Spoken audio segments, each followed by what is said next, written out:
বাংলাদেশের সেনাপ্রধান জেনারেল ওয়াকারুজ্জামান কোথায় যাচ্ছেন সেটি এখন বড় খবরের অংশ হয়ে দাঁড়িয়েছে।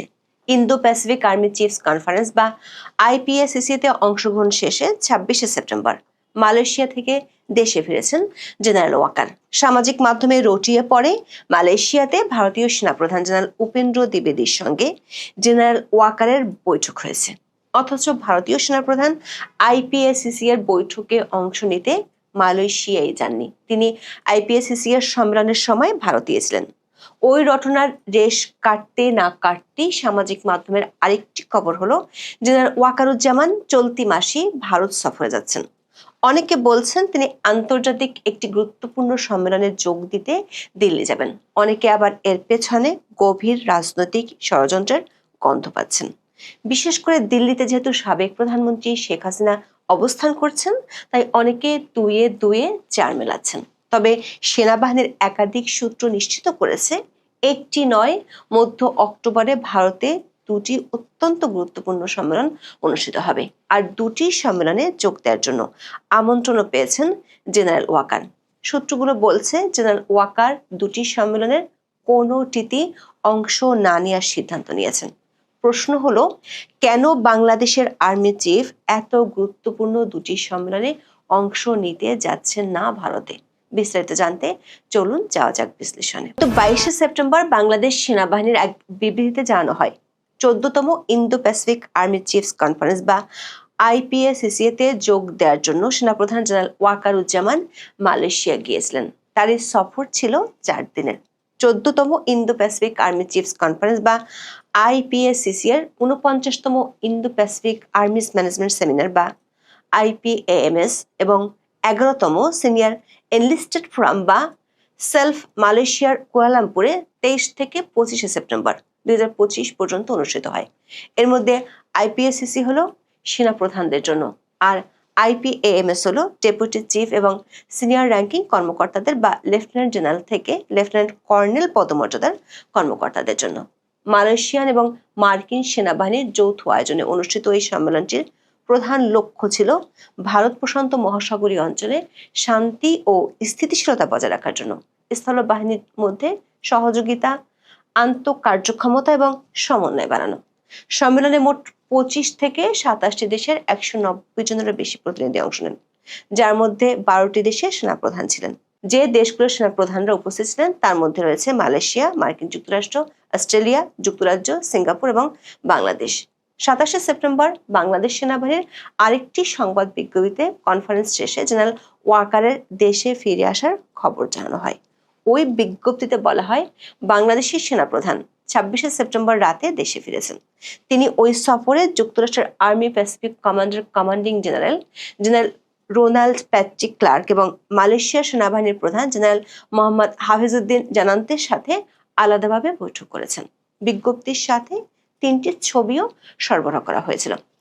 জেনারেল ওয়াকার মালয়েশিয়া থাকাকালে কিছু ভারতীয় গণমাধ্যম ও সামাজিক মাধ্যমে রটিয়ে পড়ে তিনি সেখানে ভারতের সেনাপ্রধান জেনারেল উপেন্দ্র দ্বিবেদীর সঙ্গে বৈঠক করেছেন।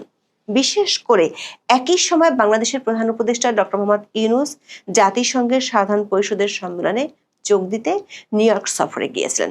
অনেকেই দুইজনের এই সফরকে বেশ চমকপ্রদভাবে উপস্থাপন করেছেন।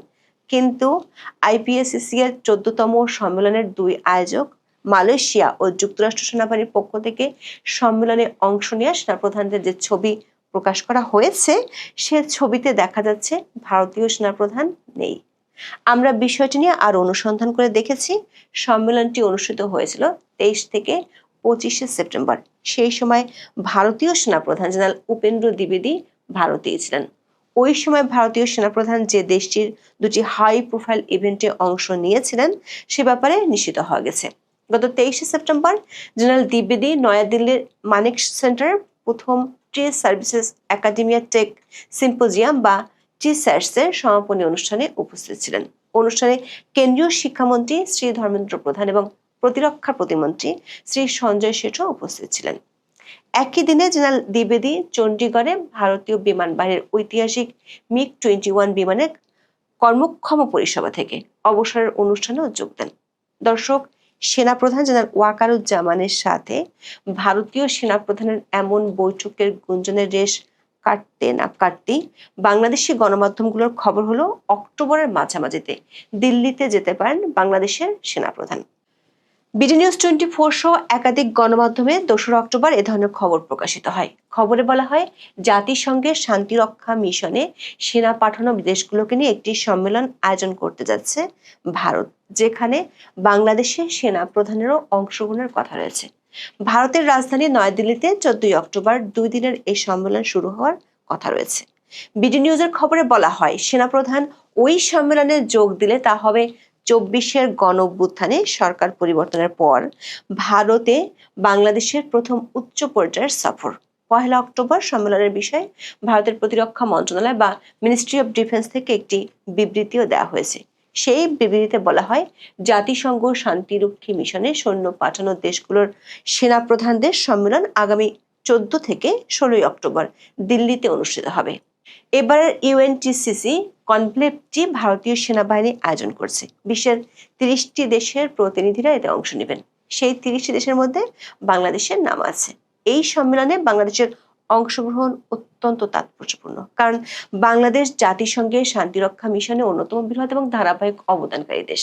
বর্তমানে বিভিন্ন দেশে বাংলাদেশের 5,685 জন শান্তিরক্ষী নিয়োজিত আছে। শান্তিরক্ষী পাঠানোর দিক থেকে বাংলাদেশের অবস্থান এখন তৃতীয়। তবে পাকিস্তান জাতিসংঘ শান্তিরক্ষী মিশনে সৈন্য পাঠালেও এবারের সম্মেলনে দেশটিকে আমন্ত্রণ জানানো হয়নি। ভারতীয় সংবাদ মাধ্যম দ্য স্টেটমেন্টসের এক খবরের বরাত দিয়ে বাংলাদেশের গণমাধ্যমগুলো খবর পরিবেশন করে। বাংলাদেশের সেনাপ্রধান জেনারেল ওয়াকার অক্টোবরে ওই সম্মেলনে যোগ দিতে দিল্লি যাচ্ছেন। সূত্রগুলো বলছে, একই সময়ে ভারতে আরো একটি সম্মেলন অনুষ্ঠিত হবে। সেটি হলো south Asia counter terrorism conference 2025, যেটি হবে 13 থেকে 16 অক্টোবর পর্যন্ত। তবে এই সম্মেলনটির খবর বাংলাদেশের গণমাধ্যমে আসেনি। জেনারেল ওয়াকার দিল্লি যাচ্ছেন এমন খবর বাংলাদেশের প্রতিষ্ঠিত গণমাধ্যমে আসার পর সেটি সামাজিক মাধ্যমে বেশ আলোচনার জন্ম দেয়। দুটি কারণে এই আলোচনা বেশ জমে ওঠে। প্রথমত, দিল্লিতে অবস্থান করছেন সাবেক প্রধানমন্ত্রী শেখ হাসিনা। দ্বিতীয়ত, সম্প্রতি বাংলাদেশের অন্তর্বর্তী সরকারের শীর্ষ পর্যায়ে নতুন করে ভারত বিরোধী বক্তব্য দেওয়া শুরু হয়েছে। গত বছরের 8ই আগস্ট দায়িত্ব নেওয়ার পর শুরুর দিকে প্রথম কয়েক মাস সরকারের কয়েকজন উপদেষ্টা ও তাদের মিত্ররা ভারত বিরোধী বক্তব্য দিতেন। তবে 2 দফা পররাষ্ট্র মন্ত্রণালয় এবং নরেন্দ্র মোদী অধ্যাপক ইউনূসের মধ্যকার বৈঠকের পর সেটি কমে গিয়েছিল। এমনকি সরকারের মিত্ররাও ভারত বিরোধী বক্তব্য কমিয়ে দিয়েছিল।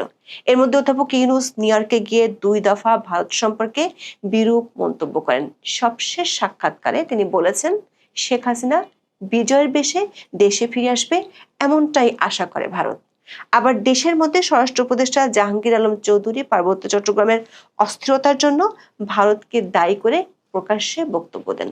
যদিও ভারত এবং বাংলাদেশের পররাষ্ট্র মন্ত্রণালয় থেকে এখন এ ব্যাপারে কিছু বলা হয়নি।